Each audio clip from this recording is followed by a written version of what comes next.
Hello and welcome to Newsfeed, your daily dose of what people are talking about online.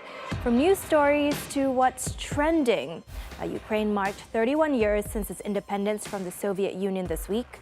But this year's anniversary was obviously more somber and muted, as the country also marks 6 months of its conflict with Russia. Unlike the colorful Independence Day celebrations of previous years, this one featured sirens and tanks in the capital. Russian equipment destroyed in the fighting were put on display.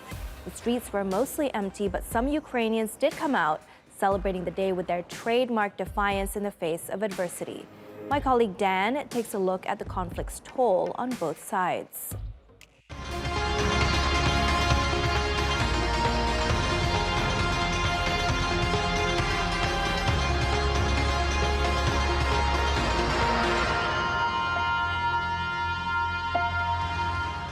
Welcome to Double Check. I'm Daniel Padwick. Now, it's been 6 months since Russia launched its attack on Ukraine. The world has watched Ukraine fight for its survival. But is there an end in sight? The conflict has already exacted a high toll on the country and its people, and it's been costly for Russia too. Moscow hasn't disclosed its military expenditure, but both sides are estimated to have spent billions of dollars. Kiev has relied on crowdfunding and donations from Western allies. Donor nations, including the US, EU, and UK, have pledged to give more than $83 billion in total. The human cost has also been heavy. The UN has confirmed more than 5,500 civilian deaths, but Ukrainian officials estimate the real number to be in the tens of thousands as more bodies are recovered. Again, Russia has not disclosed the death toll of its troops, but US intelligence estimates around 20 to 25,000 Russian soldiers have been killed. That's more than the total of Soviet death toll during Moscow's occupation of Afghanistan. Ukraine's armed forces said this week that nearly 9,000 of its military personnel had been killed. The conflict has also led to 6.6 million refugees fleeing Ukraine to neighboring countries, the largest current human displacement crisis in the world. While roughly 7 million are internally displaced within Ukraine, the UN says 17.7 million people are in need of humanitarian support. Russian shelling and strikes have also destroyed more than 130,000 buildings since February, according to research by the Kiev School of Economics. That includes civilian infrastructure like homes, schools, hospitals, shops, and airports. Ukrainian officials say Russia has taken control of 20% of its territory, including Luhansk province in the east and most of the Kherson region in the south. Russia's central bank forecasts the $1.8 trillion economy will contract by 4 to 6% this year, due to its heavy military expenditure and severe sanctions imposed by the West. That had initially been estimated at 12%, but higher energy prices have cushioned the impact of sanctions.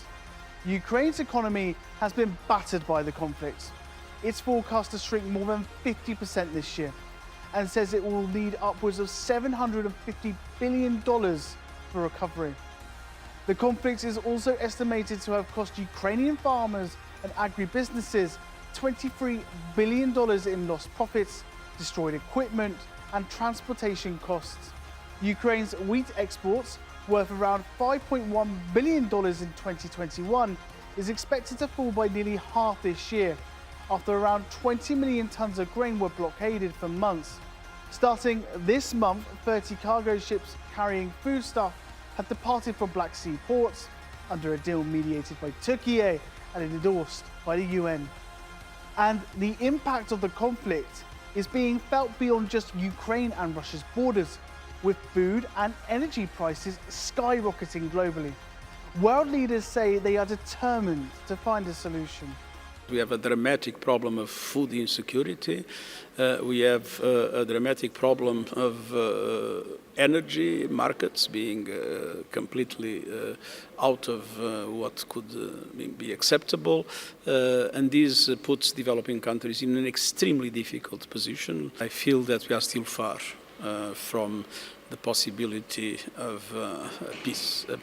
I see the positions still very different, and I believe it will take a lot of time. When Russia first began its attack in February, a similar outcome to the Crimea annexation had been expected. But 6 months in, and Russia's initial ambition to take control of Kiev seems to have failed, and talk of potential counter-offensives probably isn't what Putin had in mind. They didn't have a sort of a unified command. It wasn't really a sort of a coherent and cohesive approach. And I think it was more an attempt to sort of scare the Ukrainians to effectively carry out a sort of a professional military operation.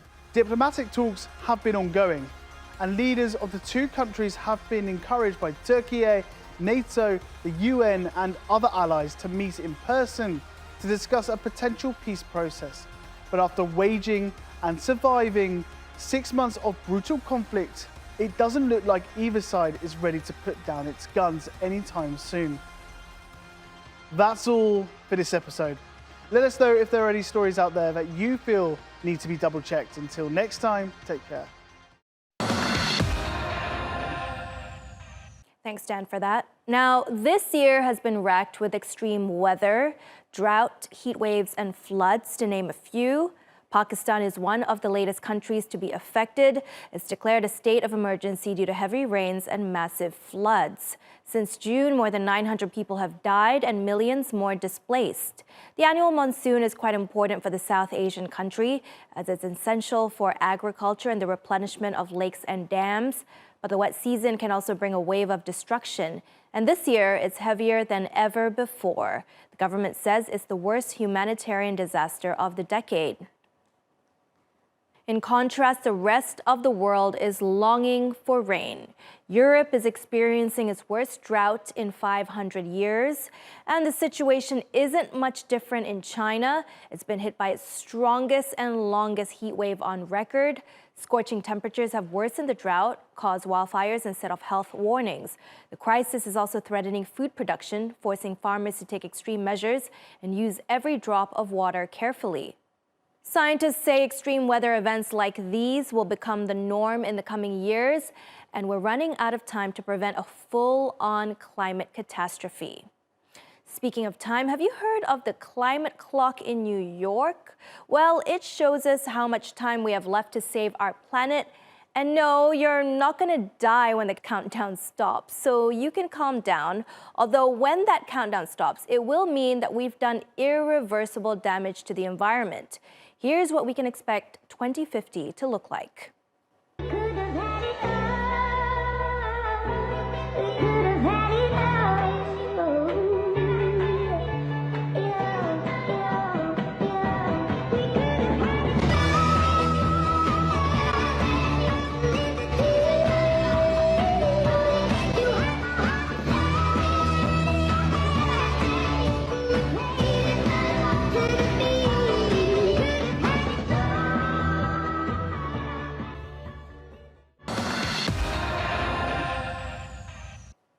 It started with the Great Resignation. People kept quitting their jobs, no more 9 to 5, they said.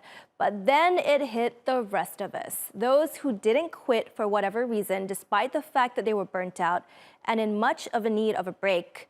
Student loans, taking care of family, or building a pension fund. There are many reasons why employees who aren't satisfied professionally can't or won't quit. And from each human need comes a human solution. And that's how quiet quitting was born. It's mentally quitting your job without actually quitting. You do what you must at work and leave out the extras. Essentially, you do the bare minimum. To quote the great modern philosopher Homer Simpson, when you don't like your job, you don't go on strike. You just go in every day and do it really half-heartedly. So those who could afford to quit, but the domino effect of that was those who stayed behind had to take on the extra workload, which created even more burnout. It really is a vicious cycle, huh? But perceptions have changed drastically after the pandemic. The world has realized how different everything can be, and that the old norms of the corporate world can easily be rewritten. So it seems like we are rewriting the rules, and the Great Resignation and quiet quitting are some ways to do that. I recently learned about this term called quiet quitting, where you're not outright quitting your job, but you're quitting the idea of going above and beyond. You're still performing your duties, but you're no longer subscribing to the hustle culture mentality that work has to be your life. The reality is it's not, and your worth as a person is not defined by your labor. So define is the key word. And you've probably heard the saying, do what you love and you'll never work a day in your life. And it's not uncommon to see people defining themselves by their jobs. But that's becoming a relic from the past. In Sarah Jaffe's book, Work Won't Love You Back, the American writer says the love your work mantra is a capitalist myth, and that large corporations specifically conjured this fable in order to pay workers less and give them fewer benefits. Some people say past a certain financial threshold, no amount of money can buy more quality time with your loved ones. Go on YouTube now and you'll find millions of videos of people telling you how they quit their high-paying jobs to spend more time doing things they're actually passionate about. And even Beyoncé is singing about work-life balance now, and many more online echo that sentiment. Quiet quitting means you're not taking on extra work. You're not trying to prove yourself to admin. You are doing your job as a teacher. You are supporting your students. You are being kind and professional and all of the things that we are, but you're not doing extra. This is not the time to do extra, because extra is how you get burned out and let people take advantage of you. Quiet quitting can look like not spending your own money on your classroom. It can look like not bringing work home from school. My favorite is it can look like walking into your building with your coffee, your keys, maybe just a purse, no backpack, no extra stuff. It's closing the door during planning and just getting stuff done. Let's try it. And what happens when you don't have work-life balance? Well, you can end up with bad mental health. Experts say when the line between work and private life gets blurred, employees are much more likely to suffer from mental health issues. A survey by Deloitte in 2020 says up to 28% of sick leave days in the U.S. can be attributed to mental health. According to British charity, the Mental Health Foundation, 1 in 7 people experience mental health problems at the workplace. That makes up almost 15% of employees. And the same study shows that women in full-time employment are almost twice as likely to have mental health issues than their male counterparts. On that note, we've reached the end of Newsfeed. Hope you learned something about the importance of work-life balance on today's show. Find us on YouTube and do subscribe. Bye and see you soon.